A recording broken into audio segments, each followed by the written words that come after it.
very short welcome. Okay, we also have Mr. Salim, who is the General Secretary of F.E.D.A. You're listening to others talk. Today what we want to do is we want to listen to what you have to say about what we have done. And your voice and whatever you say is going to get recorded, and it is going to reach the top management of not only UAE but India through F.E.D.A. Producing it at 1 dirham per liter. And today, as technology improves, we are now producing it and is something which can be incorporated into schools, into universities, into other official buildings, so that we reduce our carbon footprint. Now, I want you to tell me, where does the water for UAE come from? We are very blessed, okay, because in this country we never have water shortage, but in most other countries there is a challenge on water. Where does the water come from in UAE? Okay, and if you know, okay, and okay, how can we improve the situation? Yeah, I don't really know anything else. Yeah, it's not I'm aware. So now, desalination is good, bad. What is positive? What is negative? What do you think we should do? Desalination, it takes a lot of money to desalinate water. We have in the UAE, I think, not somewhere like close to the sea, we have this major factory that desalinates water in the UAE, and it's very expensive. Okay. Fortunately, UAE is a wealthy country and they can afford doing this. But in other countries, for example, developing countries, where they do need where water is needed, it is hard for them to use these type of methods. That's basically what desalination is using high-tech technology to get water out of salt water. So in UAE, almost 100% of our water comes from desalination. Now, what is the impact of desalination? In desalination, what you do is, you take water from the ocean, like what you said, you use energy from, again, fossil fuel, you use that energy to make it clean water. Then what you do is, you put it up in plastic bottles and transport it, and we consume that. As per WWF, people who drink water out of plastic bottles is consuming 1 credit card worth enough of microplastic every week. And every year, the amount of microplastic which is going into our body is equal to 1 laptop. Okay? What is the solution? There is more water in the humidity in the air than all the rivers and lakes put together. Okay? Other challenges with desalination is, when you take water from the sea, you are sucking also the small planktons, the small fish. Okay? And when that gets killed, which is the food for the slightly bigger fish, which is the food for the bigger fish. So you are destroying the entire ecosystem. And also what happens is, for every clean liter of water you produce, 2 liters of brine, you put it back into the sea, which makes the sea more saline. So we need to have a solution for the water challenge. Now I would like to ask Zaid, how are you going to conserve water at home, and what would be your suggestion in school? So first, conservation of water at home is a very basic thing that all of us can do.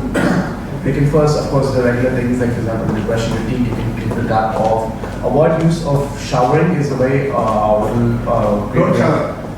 Listen, let me finish. I'm sorry. Don't shower. The thing is, I would also like to point out the fact us Indians have done amazing ways, and our own ways as Indians have done so much great ways to conserve water. One of the best ways is the bucket method, where people fill water in a bucket and then use that bucket to take a bath. That is an amazing way to conserve water, and that saves much water compared to using a shower or using taking a whole bath, filling up a whole bathtub full of water. So a bucket method is a great way to conserve water that too. And then there are certain devices also, for example, for your taps that reduce the amount of water that's coming out directly from inside of that. It has like a small fan, if I believe, that reduces the water, a sprinkler that also reduces water. Then for schools per se, we can also have certain water fountains for all the students. Instead of students getting plastic bottles, all that we can have in like improved idea of refillable water bottles where people can first reduce plastic, of course, and avoid this completely try to negate the idea of plastic as a whole being used in schools. And the thing is, as DPS also has made a lot of hydroponic farms and everything that uses and hydroponic farms that are also very useful for reducing the amount of water. And we have made a lot of improvements in reducing water loss. I don't think so I can say anything more. Event is for you to start thinking. Okay? So we want you to think. Now, my next question to you is, food without eating we can live for a few days. Water without drinking we can survive for might be a day or two. But air is extremely important for us.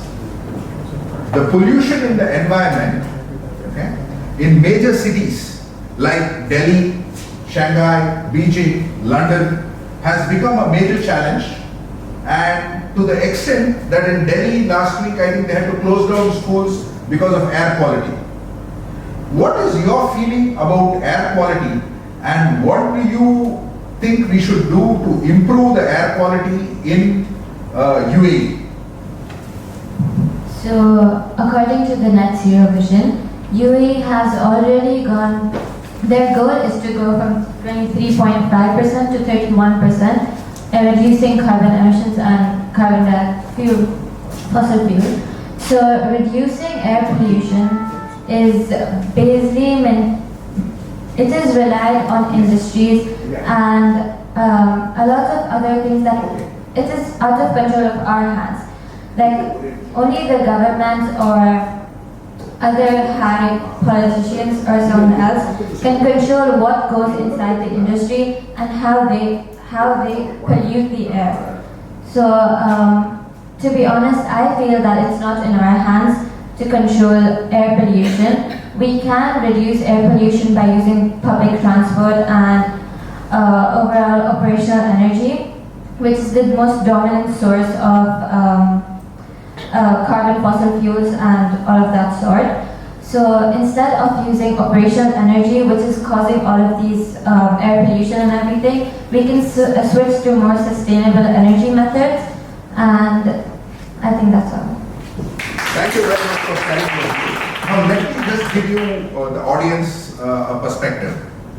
A few years back we were going through a pandemic, and it changed the entire world the way we think. In terms of number of people who died because of pandemic, what do you think is the ranking, which means kill or the people who died due to pandemic? Is it among the top 5, top 10, top 15, top 20 causes of death? What is your perception? Would you like to share your views? Implemented by governments that are not being implemented, and they're not taking a strong action on this. That's why the main causes are very basic ones, but they are yet to be addressed. What is your view? I think Introduce yourself for a second. I'm Meena and I'm from JS Private School. Okay. I'm in grade 11. What I think is that the pandemic does not fall under the top 5 or even top 10, but it will rather come in the top 15. Because I recently read something about how cancer becomes one of the largest contributors to death. The pandemic, more people died because of pollution, more people died because of cancer, more people died because of such reasons than what the pandemic did. The only thing that brought pandemic this much attention is the rate at which it spread and how immensely deadly it could be. But like once there was a proper solution, vaccines were implemented, the death rate decreased tremendously. So what doesn't have a solution is more of something that we should be afraid of than something which we've already found a solution to. So the pandemic is 2 years back. We should move on from that and look at solutions for things that don't really have solutions at the moment. So I don't think it comes right now at this moment. It doesn't come under the top deadly things. I think that's a very good answer, and I think you deserve this. Okay? the simple thing which you are talking about, that kills around 7 million people every year. That is more than the number of people who were killed because of pandemic, the entire number. So air pollution is a greater challenge than the pandemic. But one thing which I don't agree with you is that the solutions are there. Okay? Only thing is, it is the implementation which is not happening. So what we need to do as youth, okay, you need to raise your voice, you need to talk to your teachers, you need to talk to your school.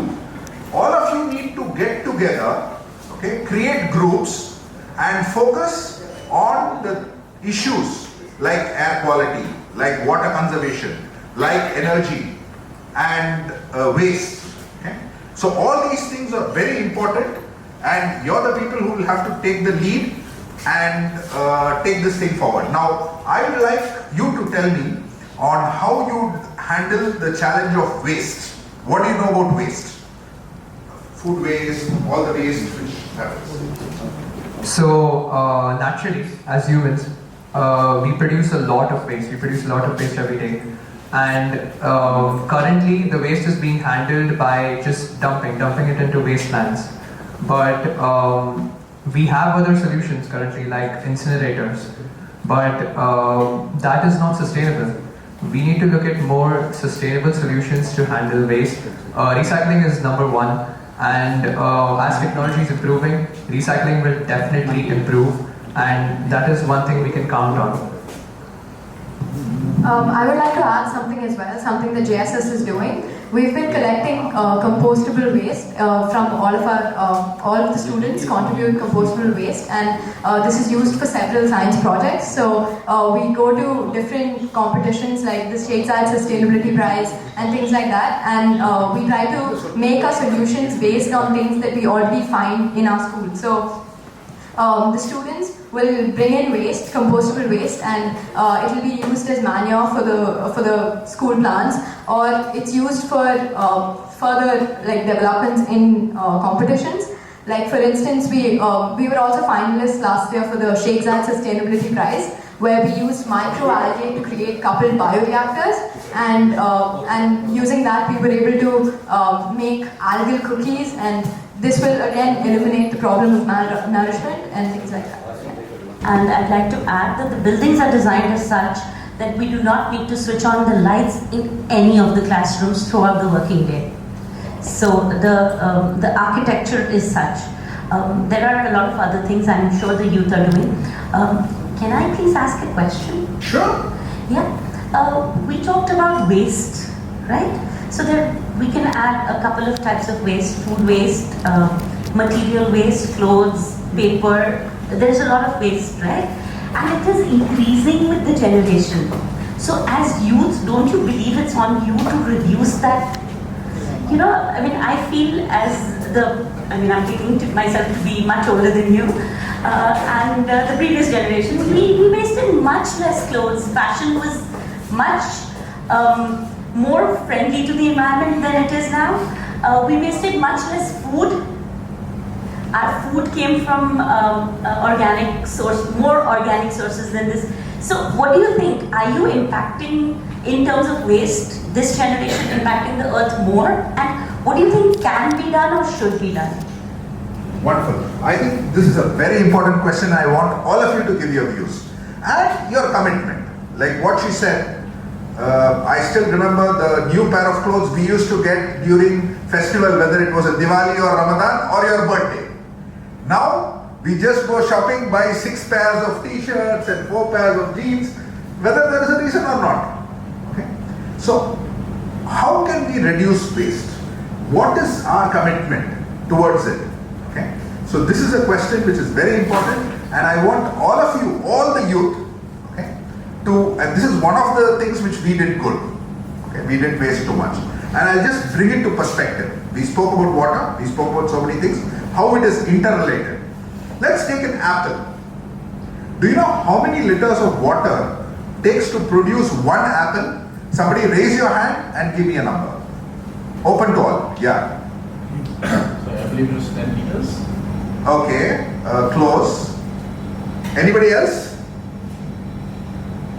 For one apple, how many liters of water is required to make one apple? Make a wild guess. 2 liters.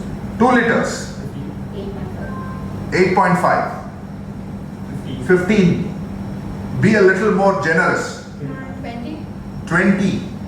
Okay. I was 25. I was just fooling around when I said that it's close. Okay. To just produce one apple, you need 250 liters of water.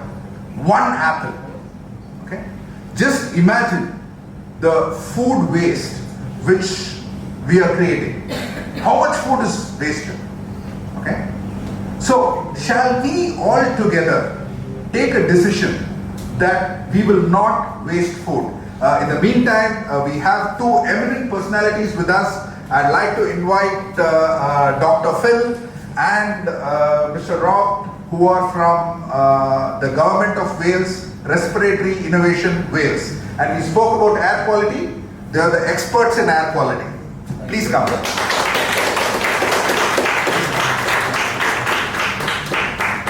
Okay, so now I want you to tell, you're very fashionable, I love your dress, okay? But how are we going to reduce this, okay? To think that Indians had this, not only Indians, all over the world in the past few generations, we all had this culture of passing down clothes. So like if one person has grown out of those clothes, you pass them down to your younger relative. I think it's very important to implement that solution again. All over again, starting over. It also builds a closer relation to talking about social relations and stuff like that. So I think that the culture of passing down clothes and passing down materials that you've grown out of or you don't use anymore. So again, implementing the idea of reduce, reuse, recycle. So yeah, the passing down culture. The first thing is refuse. Okay? Before you reduce. Very good. What about you? What is your view? I think we should look at the core of the problem. It's not just us wanting clothes, but the interesting industry of clothing wanting money. So the more we give them, the more they'll give us. So it's us having the mindset of, okay, I have to stop buying clothes, so the companies themselves produce less, so there's less wastage. Okay. Clothes, food, we are talking about everything. Okay? Your view.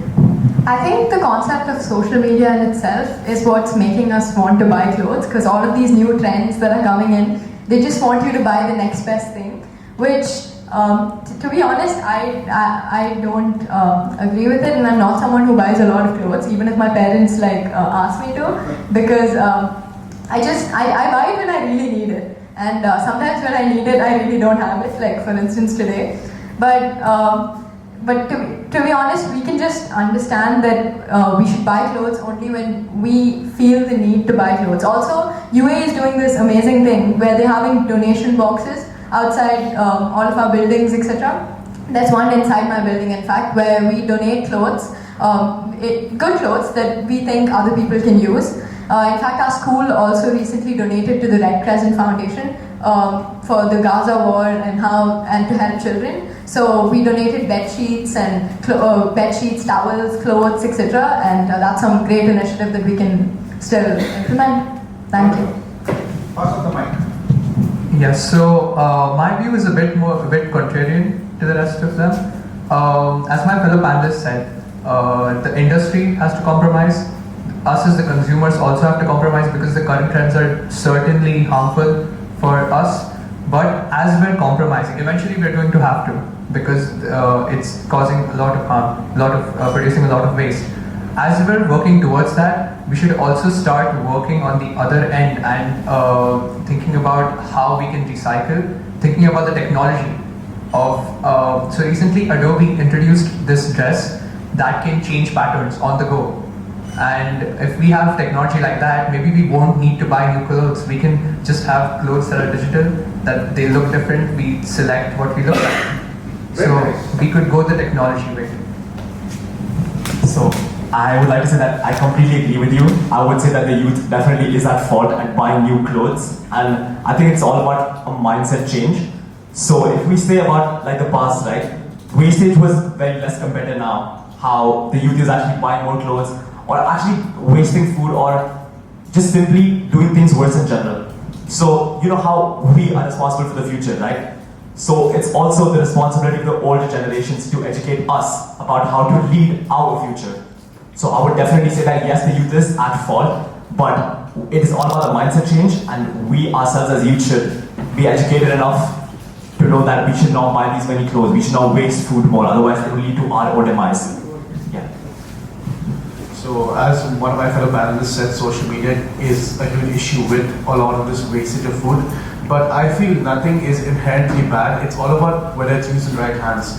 The idea that social media can be also used not only to use as a waste thing, but you can glorify the idea of using reusable things, more sustainable things. You can glorify the idea, encourage it in students, and these things can also be used to encourage ideas, glorify things that are inherently bad, but instead of make it into a good thing, like the idea of social media. We can include, like, for example, Instagram or any other sort of form of social media. We can include the idea that maybe buy some form of recyclable, reusable clothes.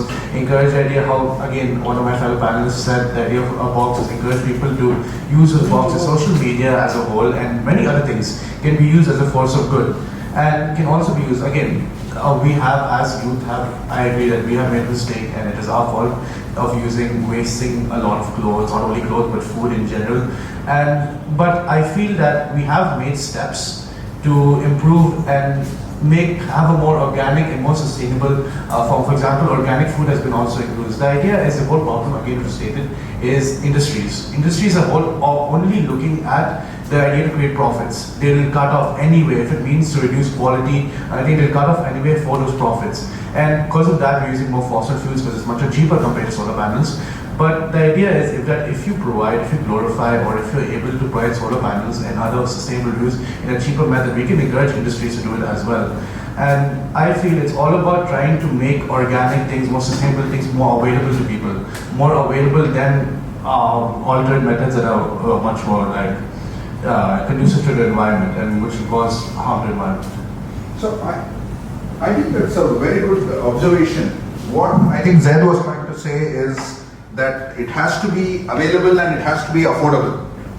And just for your information, okay, the kilowatt hour of power from fossil fuel, okay, you know what is the cost? Make a wild guess. Okay. Kilowatt power from solar, is it more or less? Zaid? I would assume less. Okay. So in Dubai, the grid power, which is from fossil fuel, costs about 45 frills. The power from solar costs 15 frills.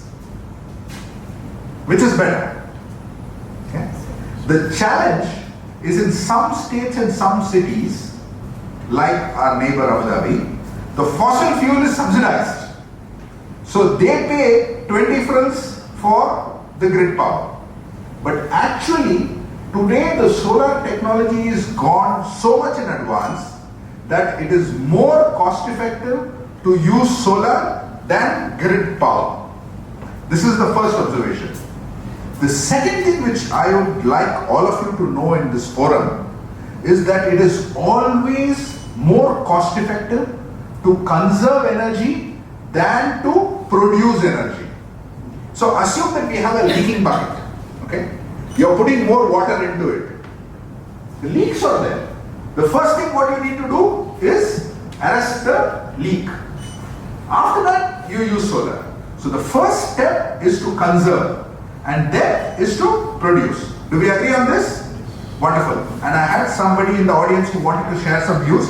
Please introduce yourself and then you share your view.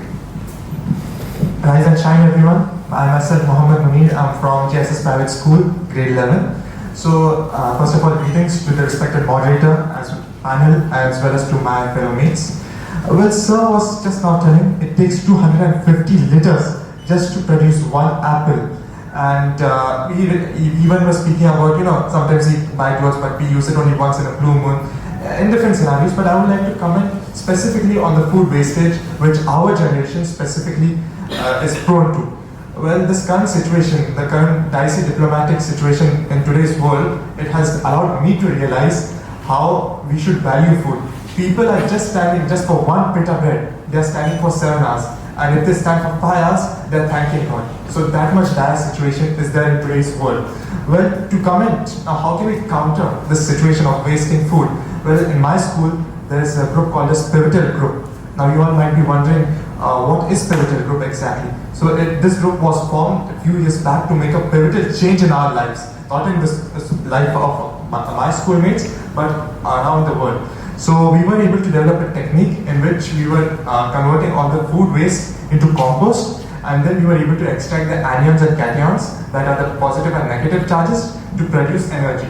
So in this way, we are not only using what we have been wasting, but at the same time using it for a better purpose.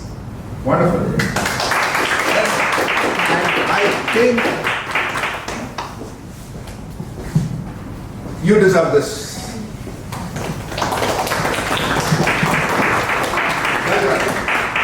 So the idea is use forums like this so that what they are doing in their school can also be used in other schools. Okay? And there is a program under Dubai municipality called Eco Schools and Green Flag. Have you heard about it? Is your school an eco school? Yes. Very good. JSS is. Yes. Great. So what we want to have is, we want to be part of such initiatives so that we create awareness together and we all improve. And what I'd like to do is there anybody else who would like to share something? Yeah. Sorry, my name is Kavi. And what do you do, Mr. Kavi? I am the Director of Services for a software company actually. Wow. Yeah, I would like to just pass on the message to the young children, I mean, she has touched base on this waste management and passing on the, resources to the next generation or the, like juniors. But that's what, equalize the resources basically. And whether it is a food or it is water or we have got the, what you can say, clothes. Okay, in some part of the world, people are just don't have a clothes to cover their body. Okay, we are affordable for 5 or 6 or 20 clothes. We are able to. Some part of the world, people are dying without the food, but we are wasting the food. That's what I just wanted to inform you all, that equalize the resources, whether it is a food or cloth or some places water. In India, some states fight for the water. Okay, so equalize the resources. That's what I just wanted to put on your mind. Thank you so much. Thank you very much. Thank you very much for sharing your views. I'd also request Dr. Chitrai Ponchelman to share some of his experience to the youth. They are all going to be probably your future students at Curtin University.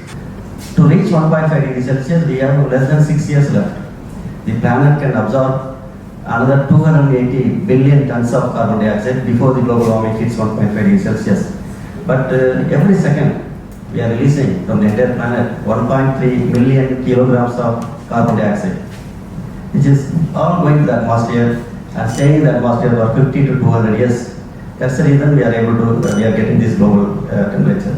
Many people discuss about food, water. Yes, our soil is getting eroded. Soil erosion is happening. According to United Nations, to call soil as soil, at least 2% organic content, nutrient content should be there.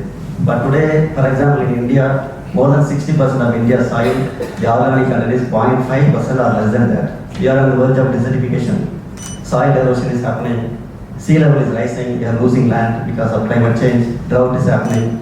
So, by 2045, some studies show that we will be producing 40% less food. When there is a shortage of food on the ground, then there could be number of civil wars around the planet. When food is not there, whatever civilization we have built for 500,000 years, everything will be broken. And according to World Meteorological Organization, by 2050, 5 million people will not have access to clean water. At the time, population is projected to be 9.8 or 9.9 million people. So if food and water is not there, what are we going to do? Where growth is required. We need to enhance our comfort and conveniences. Industries are required. But this is the basic problem. So, what is the solution? What do they should do, sir? We are scared now. Yeah. So positive change begins with awareness. At least you know what's going on. Awareness brings action. So at least you all have in social media, LinkedIn, WhatsApp, Facebook, create that awareness. So one person, if you have contact with 100 people, so you are able to reach 100 people. That 100 people, if they reach 10,000, 10,000 will become 1 million, 1 million, 10 million. So it's all possible. You are the future generations. After 2030, we may not be here. 2030 means 2050. After IPCC, according to IPCC, children born today, when they reach 30 years of age, they are living with the disasters. Disasters because of food shortage, water shortage, drought, sea level rise, floods are happening. So people will somehow escape in one disaster, the next one will be ready. That's what the projection shows. So you are the future stakeholders. You are going to be living longer on this planet. Yeah, that's the reason. So whatever practices you do, whatever study you make, follow sustainable practices. That's very important. Thank you very much.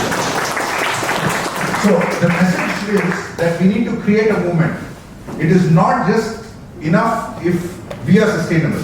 So each one of us has to become a sustainable leader and communicate with others and create a movement like pivot. What is that? Pivotal. Okay. So we need to create multiple movements like that. I'd also like to request Dr. Phil to share his views with the group here.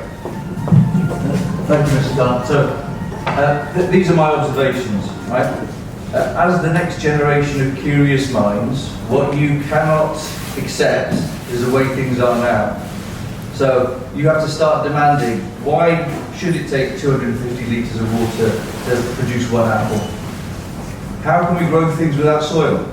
Yeah? What are the innovations that allow us to increase productivity while at the same time ensuring planetary sustainability? Human health is interrelated with planetary health. So all the solutions that must come forward from your minds have to balance the needs of the planet and the needs of human beings at the same time. So I would urge you to be more demanding of what the future will bring for you. I would urge you to be more curious about what the changes in technology are going to be producing and be the leaders, shapers and drivers of those changes in technology for human and planetary betterment in the future. So the future is yours, you are the curators of this future, but you need to start being far more curious and far more demanding and driving the technologies to sustain both human and planetary health together. Thank you very much. I mean, just look at the opportunity. Today you have an opportunity to meet an eminent person like Dr. Phil and share your ideas with him. That's phenomenal. Okay, so that's what COP has done for us. Now we have a very young guest. I want to talk to this gentleman. I want you to tell us what is your name and I want you to tell him the mic what is your name and where are you now here? What are you doing here? What is this place? What is your name? My name is Kavi. I am studying here in school. Very good. Which school? DPS Ajman. DPS Ajman. And what are you doing in this place? What is this place? EXPO 2020. Wonderful. This is a small gift for you. And let me say, Mr. Rock, can you please share your views with the youngsters here? I think my view, based on what Dr. Phil said, is one voice creates no change, but 10 million voices can create a change. You are the voice now, and you can be 10 million, 20 million, 50 million voices in the future. So start making that noise right now, today. Respiratory Innovation Wales is doing here. What we plan to do is install about 5,000 air quality sensors all over UAE. Okay? And we start measuring what is the quality of the air which we are breathing and then take this data to take decisions on how we are going to improve this air quality. So it's a major initiative and we'd like all the school students present here, the school present here, the universities present here, to be part of this initiative of improving the air quality, because there is something very unique. 95% of our time we spend indoor, and as per the experts, the indoor air quality is 5 to 10 times worse than the outdoor air quality. Now, in India, we spend a lot of time outside. In Asia, we spend a lot of time outside. But here, the amount of time we spend indoor is so high that it affects not only our health, but also our cognitive ability. And there is a study also from Dubai Municipality and Green Building Council that we have a major challenge in UAE, which is called the sick building syndrome. What it means is you're healthy and fine when you're outside, but when you come into your home, because of the quality of air which you breathe, that affects your growth, your health, and also causes an effect or impact on your cognitive ability. So these sensors, which Respiratory Innovation Wales has developed, it measures what is the CO2 content, the VOC, the humidity, the dust particles, which is PM2.5, PM10, the light, the sound, and it tells you how to improve it.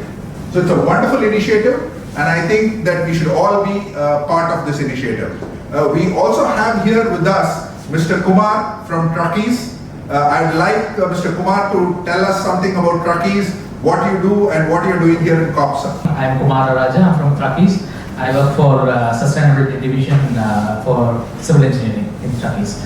Truckies is basically a regulatory authority similar to the Dubai Municipality, and we take care of the various areas, the regulatory requirements. We look into the compliance during the building permit and building completions. And I'm here predominantly to look out for new challenges and sustainability, and whatever I can contribute to the environment. This is what we are doing on a day-to-day basis. And I'm here to collect information and collaborate with a lot of people and gather more information. That's what. Thank you so much. Have a great day. Thank you very much, Mr. Kumar. See, Mr. Kumar is from a regulatory authority, government entity. They want to listen to you. You have people from the industry. You have everybody here in the forum, and that's what COP is expected to do. Bring all like-minded people together so that collectively we face this major challenge. Now, coming back to you, what do you think about COP? What is your feeling? I mean, you come here, COP, something is happening. Is it good? Is it bad? What should we do? It's been happening now for 28 years. What do you think? Is it something good? So this year's Conference of Parties 28, its theme is inclusivity, as you said. So I heard that COP28 is taking into consideration of vulnerable countries, and they're being very inclusive with the ideas they make and the comments they put forward and solutions they put forward. I think COP28 is a really great way to discuss climate change and environmental crisis, and I hope that by this year's theme, COP28 is also to actionism. It's to take action, this year's theme of COP28. So I really do hope that by this year, we start taking action and start taking bigger steps towards reducing climate change. Wonderful, thank you very much. My next question to you is, suppose you are made the president of COP28 or 29, or let's say 35, okay? What would you do different? What would I do different? Yes. You're in charge. I'm in charge. Completely. Yes. As president, that's a lot of responsibility, which I would be honored to have. I'd look into more of you taking in the suggestions of the youth and everyone older together. So we'd have like, in every country, we'd have these type of discussions that we're having now, where we understand each other and have proper conversations, like one-to-one. Like, for example, here we're having good innovations, and we're talking about the schools and how everyone's doing so much. And I think if everyone and every country would have something like this, we would have such a better environment, and it'd be so much more positive around. Wonderful. Now, if you're made the COP president, what would you do? Okay, we will definitely give the most of the importance to the youth because they are the ones who will be implementing all of the decisions that are made right now. And this is like the last chance for us to make a difference. So we will definitely give a lot of importance to the youth. I also think that COP28 has definitely been successful since the past many years because I've also heard that about 150 countries have pledged to reduce their methane emissions by 30% since 2020. So if we have achieved 150 countries and in this summit about 200 countries are attending, we're definitely making a difference. So yeah. Wonderful. Now, a quick question for the audience, okay? How many nationalities are living in UAE? Lift up your hand and if you have an answer. Yes, sir. 192. The answer is? 192. 192. Okay, any other guesses? 190. 190. Okay, anything else? 177. 177. 177. 211. 211. That is almost 5 to 10 times more than the number of countries which are registered with United Nations. Ma'am, congratulations. We have more nationalities living in UAE amicably without any problem, okay? And that's thanks to the leadership, okay? So they've been able to put almost 210 to 215 nationalities together in one place, and we're all living harmoniously. So UAE is an example of how people can live together. And now, if I make you the president of UAE, what would you do for UAE in terms of sustainability? So, in terms of sustainability, what I was thinking was, as Dr. Phil and Dr. Rob said, millions of our voices will make change, right? All of our small actions will compound and that will make a large-scale change. But as Professor Ponsarjan said, we need to pace up. We need to be here in 2050 and see the change. And that's why I feel like we should shift our focus to companies. They have large-scale operations, they can make large-scale changes. So that's why I want to increase regulation like truckies, right? That's the number one thing I would focus on, more regulation for companies. That's what I would do. Wonderful. Now, you tell me, what do we need to do?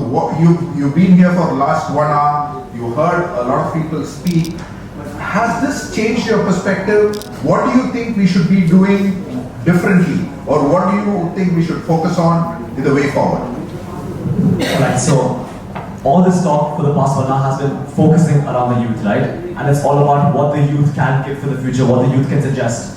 But I've noticed that even the friends around me and the people surrounding me, so many of those people are not properly educated enough. The youth doesn't know what to give suggestions for, right? So the main focus right now, if I was, for example, the president of the UAE or the president of COP, or for example, the president of the United Nations as a whole, I would focus on education for the youth more. In the next 3 to 4 years, we need to become the future. We're going to be the people making decisions, right? We cannot take long decisions, otherwise not 2050 will be otherwise, 2045 will be otherwise, 2040 will be otherwise. So it all focuses around education itself. So implementing sustainability into school curriculums, whether that be IB, ICSC, CBSC, or any curriculum around the world, we need to start learning about sustainability now so that we can save our future. Great.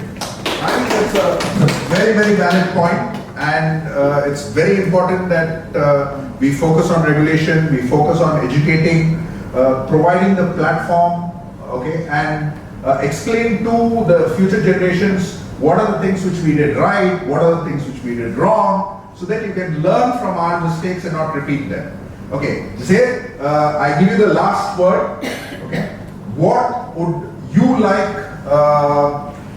the older generation to do, the youth to do, and what is your view on the way forward, and how can you sum up the entire discussion we have had here? So the whole past hour or hour and a half has been very enlightening to me. We have learned a lot of new things. For example, again, sick building syndrome, how these small things can really affect the future, and these small little things can build up to different things. So I'd also like to say saying that you might have heard, the idea that prevention is always better than cure, and this could not be more relevant in our situation right now. The idea of instilling these values in our youth can not only save or prevent any demise for the future generation, not our near future, but the future as a whole, to a long future, that we can instill these values in our youth, teach them, as my fellow panelists said, and these things that we instill, these education that we instill in our youth, can also be instilled in the future youth. It is something that will always have a chain reaction and continuously happen. And not only that, the idea is that a lot of people have these small things are insignificant. But another thing I'd like to bring, tiny drops of water can make a mighty ocean. And that sense, that small things that we do as a group of people can make a huge impact. For example, it can be as little as like saving up the water when you brush your teeth. But when one person does it, it might be small. But when a lot of people, when tens, millions, or billions of people do this, it can make a huge impact. We can't only be focusing on companies that look for profit and only greedy and only look for profit. We must make change in ourselves, not only these companies. And a lot of times that, again, the education should be a very important thing, and I feel that education as a whole should be given more importance in COP, sustainability, and UN and everything, not only sustainability as a whole. And I'm also very happy that it is slowly getting there, but I do feel there should be more emphasis on our youth and education as a whole. Thank you very much, sir. Is there anybody else who would like to share their views? Please raise up your hand. Yes, Dr. So I think this is excellent. What I'd suggest to you all is that you need to unite, and I've just discussed this with Mr. Sam, on a world basis. I've just had this conversation in exactly the same way to a group of people exactly the same age as you in Wales 2 days ago. And I think from COP28 we should encourage a World Youth Forum so that the youth of the world can unite and collaborate virtually to actually share their ideas in advance. As soon as you become older, your thinking gets very narrowed. Sharing ideas at your age with the rest of the world is probably the best way you can achieve equitable changes, both in the north and in the south and in the east and in the west at the same time. So I would urge you to think about how you would set up a World Youth Forum to discuss it. So what I personally feel is that we need to start including countries that are affected from this problem into the main stages, like when you're hosting hosting United Nations conference or any sort of that thing. We need to make the countries that are affected speak first, and then speak out their problems, so that the countries which have come up with solutions already in this problem can work on with the affected countries and bring up a solution to this. So I think the main voices should be given to the ones that are actually affected, mainly the countries in Africa where they are really affected by this problem. So I think the spotlight should be given to the affected countries first, and then the other countries could participate in a discussion to help these countries. Very true. Whatever the panel as well as Dr. Phil just now told, it's really commendable. But I would like to ask the audience as well as the panel sitting over here, be it a person who is, be it a teen who is 14 to 15 years old, or an adult, or we can see, a senior citizen who is 60 plus years old, he or she is having the most powerful tool with him throughout his own life, that is his brain. But, rather than using up all the ideas in today's world, rather in the diplomatic world, we will see the diplomats coming, giving speeches, we will cut down their emissions. By 2050 we'll be having zero carbon emissions. But can we first reduce the double standards in today's world? Because until and unless we don't reduce the double standards, there will be zero to none difference in the current global warming situation. So I guess the double standards is something where we all have to pay attention to. Now, for example, I don't know in the future generation among us, if one of us goes to the UN, gives a speech, we should first ask ourselves, is this speech which I'm going to deliver worth it? Will I be able to execute it in the future? There's a famous saying that man's actions is always having an equal and opposite reaction on nature. So if we do something good, nature will reward us in a similar way. But if we do something bad, Mother Nature is always going to revert back and retaliate back. So I believe, this is what you should focus on. Thank you very much. All these conference or parties held all these years are definitely useful in giving an outlook, making a plan. But I believe we missed one thing, which is the execution. We need to be accountable. These meetings are not useful if there is no accountability. If there is no action taken, there is no point of us discussing about this. Hence, pledges are fine, promises are fine, but we need action in today's world. Absolutely. Absolutely. Okay.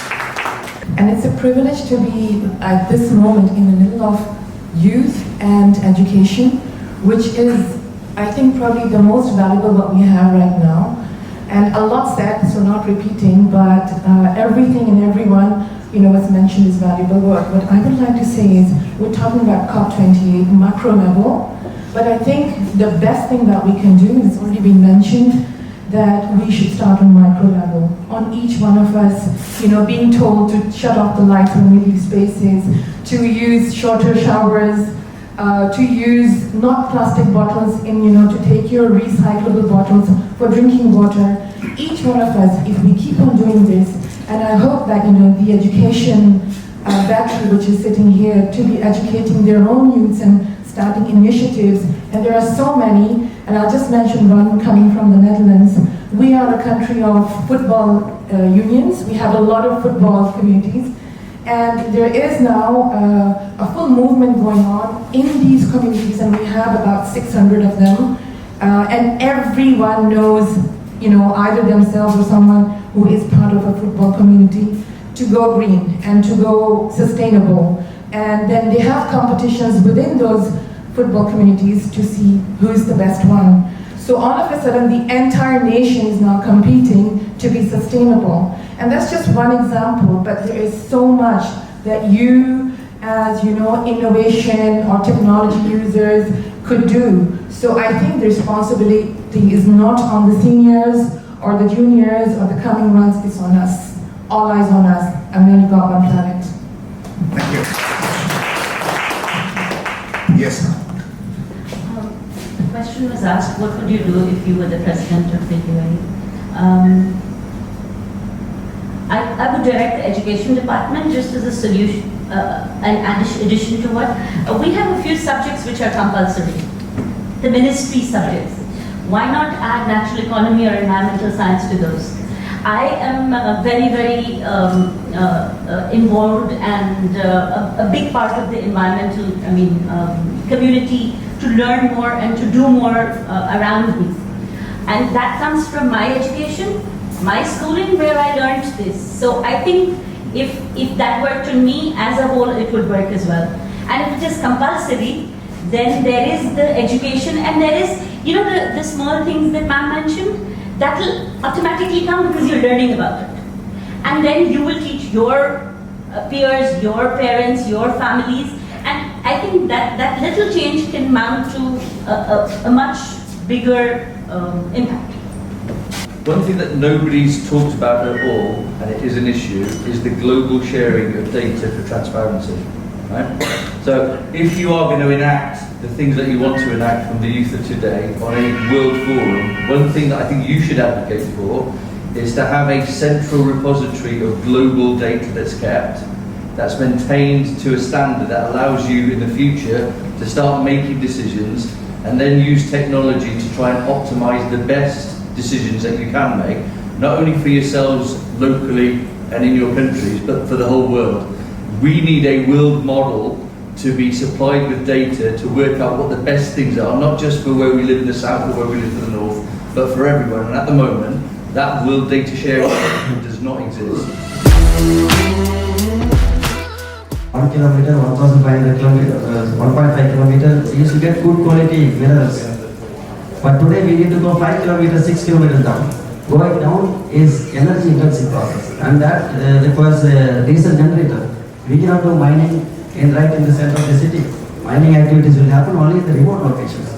Those remote locations, we cannot have a renewable energy. We need to depend only on generators, diesel generators. Diesel is impossible. So mining activities, a lot of CO2 is released. Now you can see the global consumption of materials is expected to reach 160 billion tons in 2060. Approximately 10 billion tons of engineering materials are produced every year.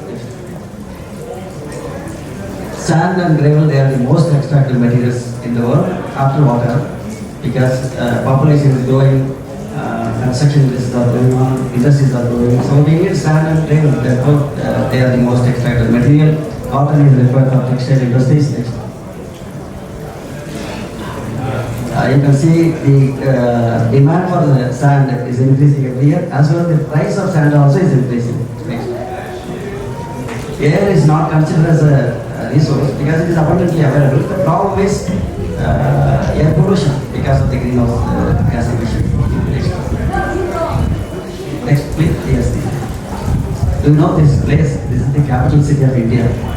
Just last week, I took this picture. Morning 8:30 a.m. Air pollution. 8:30 a.m. It is published in the India Times newspaper. So, with growth, what are we going to do? If you are not able to breathe, why industries are required? Next. Very, very important resource. When we talk about climate change, we need to talk about soil. Many people are not talking about. I was listening to COP26, COP27 YouTube videos. The word soil was not at all used because if the soil is rich, automatically carbon dioxide will come down instead of going upward. Because for food production, photosynthesis, carbon dioxide is released and fresh oxygen will come out.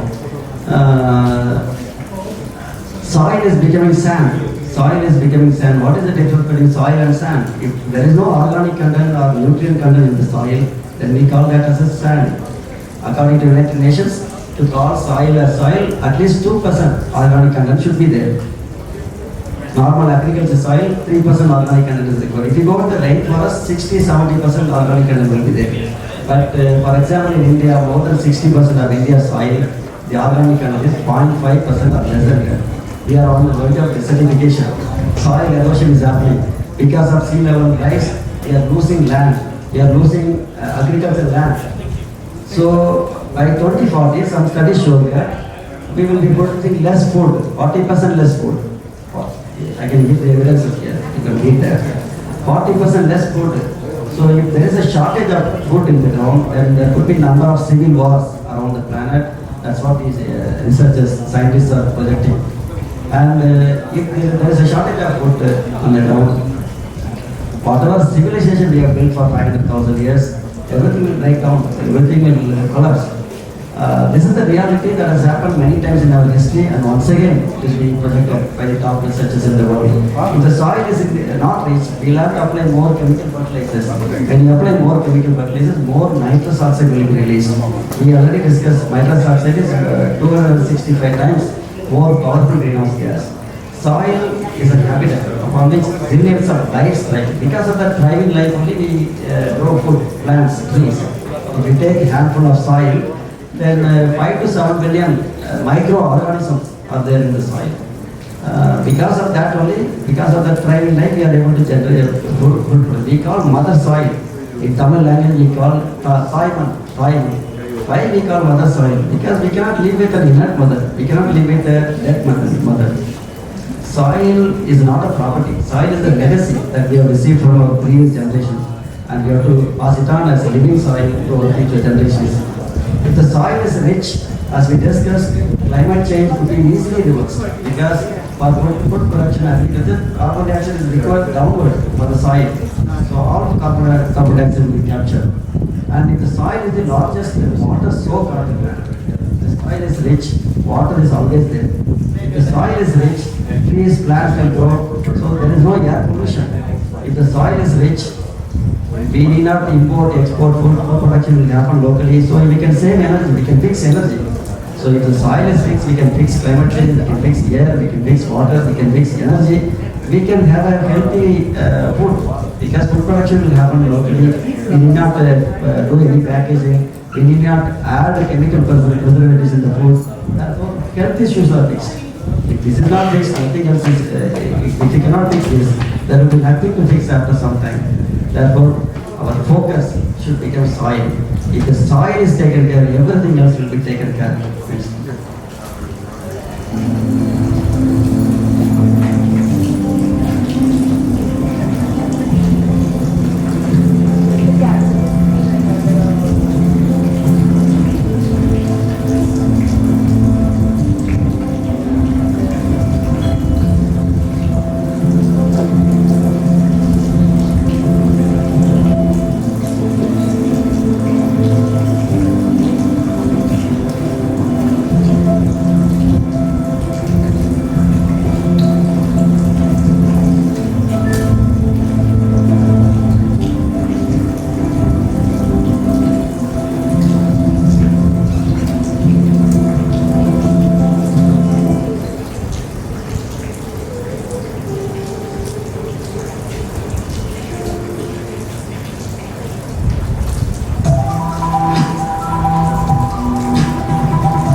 converts this linear economy to circular economy.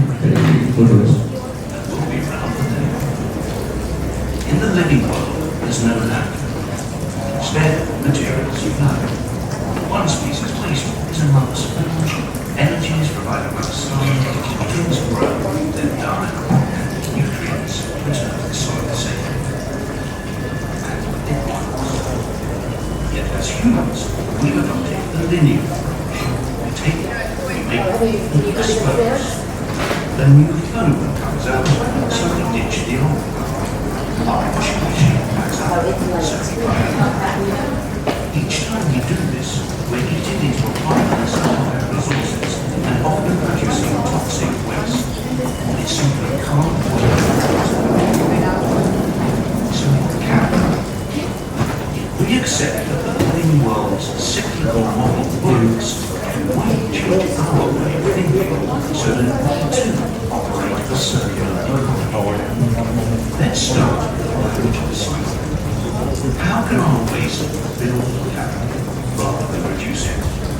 By rethinking and redesigning our products and components and the packaging they come in, we can create safe and possible materials that help grow more stable. As they say in the movies, no resources have been lost by making this material. So what about washing machines, mobile phones, fridges? We know they don't grow any grain. Here, we're talking about another sort of rethinking, a way to cycle polymers and alloys so they maintain their quality and continue to be useful beyond shelf life of individual products.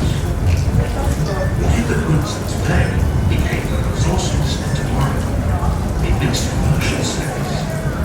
Instead of the throwaway and replace culture that we are used to, we adopt a return and renew model where products and components are designed, disassembled, and regenerated. One solution may be to rethink the way we view ownership. We never actually own our technologies, we simply license them from the manufacturers. Now, let's put these two cycles together. Imagine if we could design products to come back to their makers, their technical materials being reused, and their biological parts increasing in value. And imagine that these products are made and transported using renewable energy. Here we have a model that builds prosperity long term. And the good news is, there are many companies out there who are beginning to adopt this way of working. A circular economy isn't about one manufacturer changing one product. It's about all the interconnected components that form our infrastructure and economy coming together. It's about energy. It's about rethinking the operating system itself. We have a fantastic opportunity to open new perspectives and new horizons. Instead of remaining trapped in the frustrations of the present, with creativity and innovation, we really can rethink and redesign our future. So that's about circular economy. In the circular economy, they give end-of-life products a new life. Recycling, remanufacturing, redesigning, repainting, refurbishment, repairing and using it for some more time. All these will help for circular economy. That's why we say whatever products we use it for long life.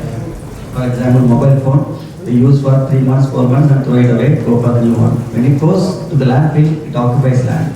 When you want to buy new one, extracting, mining, processing, all these stages are required again. So your both source as well as sink getting reduced. Therefore, whatever, it is not that we don't have money, we cannot afford to buy a new one. It is nature. Nature cannot produce a new one. So whatever products, anything, whatever we use it for a long time. And whatever we produce, whatever we design, the durability of this particular product should be long. That is also important for manufacturers. Next please.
materials are rare earth materials. Lithium, for example, we wanted to go for electric vehicles, electricity, storing electricity, battery required, lithium and battery, but we are running out of lithium.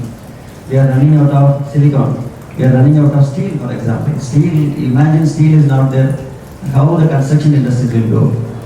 But some studies show that in 2070, the only option for steel is recycling. Recycling is the only option to source steel. So like many materials, we need to come up with alternate materials. Next 15-20 years, we need to consider as emergency periods. When we are in emergency, we do everything possible. If you do good things, correct things, in the next 15-20 years, we can fix everything. If you allow this to progress for another 15-20 years, then the consequences will be irreversible. Next. Yeah, this is the regional synergies, industrial symbiosis, which is this particular location in Western Australia, Romana industrial area. I visited last year, that's why I'm presenting it. There are 100 interactions between the 28 industries. That means the waste of one industry is the raw material for other industry. Waste of ash from the coal industry is going to the raw material as a concrete manufacturing company. Electricity is produced in one industry, going to the nearby industry. Water is contaminated from one industry, and next industry is purifying that water. Water is RO's plant. So all these interactions are happening. This is the future. This is a very iconic place, and many industrialists come and visit this place, and then they keep their same model in their country. So this is what circular economy. Next one. So industries are required. Industries at the same time should take care of ecology. That's why we say industrial ecology is the marriage between technology and ecology. So for all these you can read them. They are all required for industrial ecology. Next. Next. The important equation. You should teach this to my students. Again, first again, come to the end of the slides. I is the environmental impact. Impact always we want to have less impact when compared to 2000 level, 2050 level. Always we expect for less impact, less environmental impact, less climate change impact, less acidification impact, less photochemical impact. Population, whether we like it or not, population is growing. Affluence of people, we want to increase the affluence, prosperity of people. So that is P, A, T is the technology. So if you want to achieve less impact, more population, more affluence, what should be the technology? First again, next. By 2050, let's assume, these are not exact number, it's only an assumption. In 2050, let's say we want to, the population is going to be 1.5 times of 2000 level. And the affluence of people, prosperity of people in 2050 is going to be 10.8 more than 2000 level. Impact, as I mentioned, impact always we want to have less, let's say 50% less impact in 2050 when compared to 2000. So 0.58 2000. So in that case, next. So if we substitute in this equation, we get 1 by 32.4. That means 32.4 times more technology should be there to achieve all these things.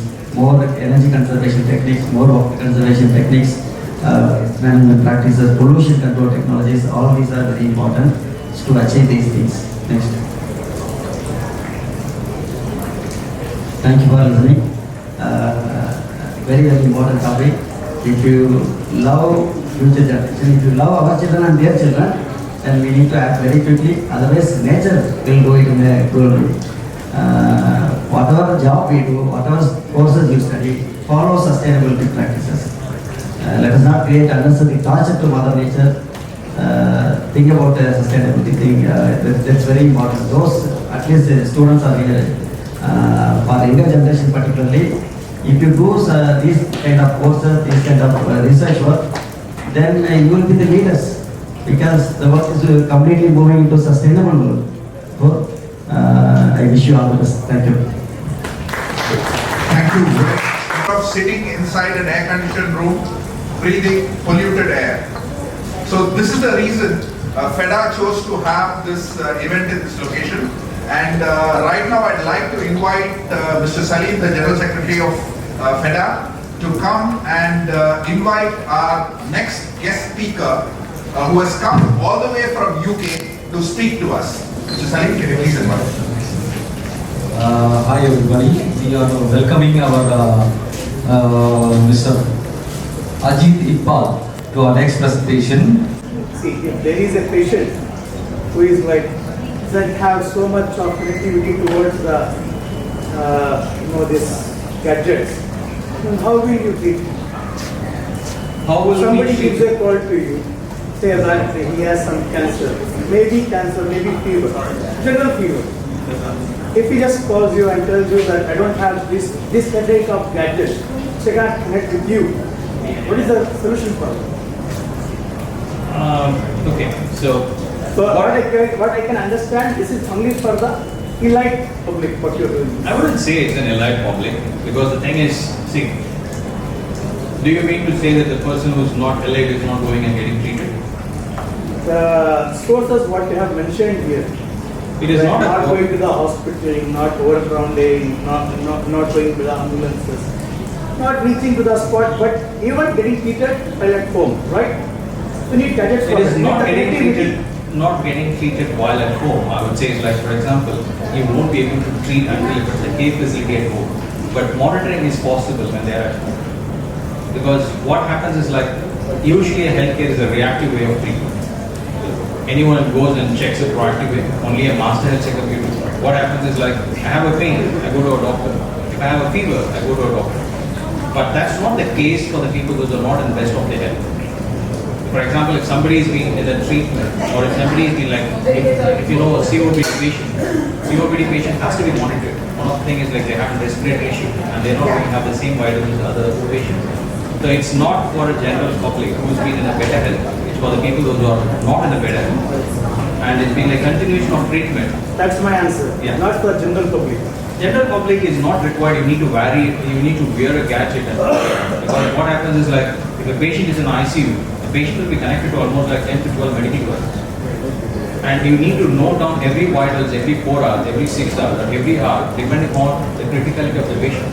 So if we do it, let's just calculate, if a patient is there in an ICU for 48 days, This program is for the critical patients, not for the general patients. Critical patients, monitoring of the patient who's been like, okay, if a patient is in the hospital after the surgery for a week, it's mainly for observation, if there is no treatment required. So then they can go into if they can go into the home, that means like if you see the number of staffs required in the hospital is going to get reduced. The number of staffs who is going to travel to the hospital is going to reduce.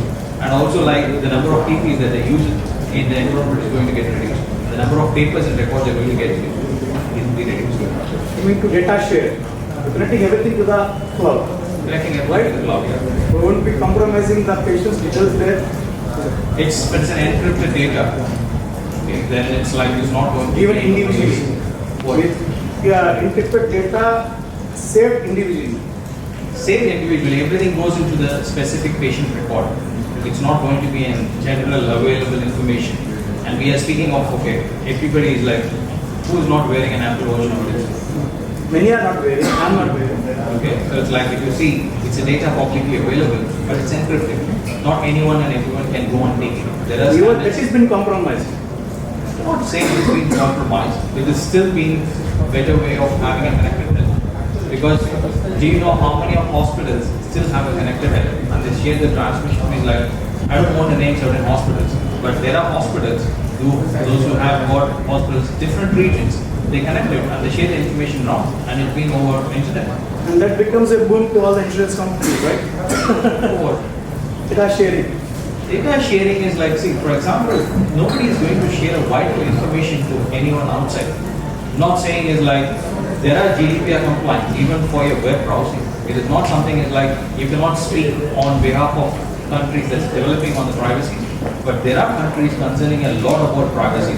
And even when you speak of HIPAA, there's actually, US has got a huge compliance on HIPAA when it shares patient information. So if you speak of Alexa, you know Alexa devices, many of you might be using Alexa for home automation and different information. So Alexa cannot be used in every healthcare environment unless it has got a HIPAA certified license. So there are regulatory boards who's managing these things on privacy and how it is being managed. It's not going to be just out of the blue going to be declared. That's why it's not an IoT, it's an IoMT. It's called Internet of Medical Things.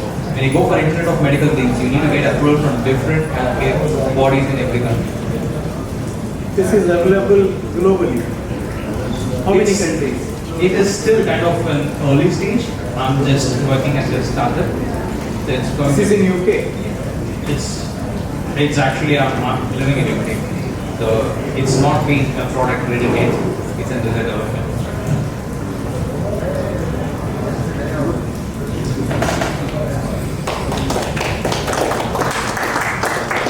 I'd like to invite on stage Dr. Chitrai Ponchalvan.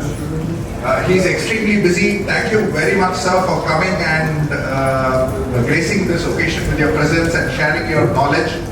We have an awards event in the evening, but he's not going to be there in the evening. So we want to take this opportunity to honor him and thank him. And I'd like to invite Dr. Paul Weber.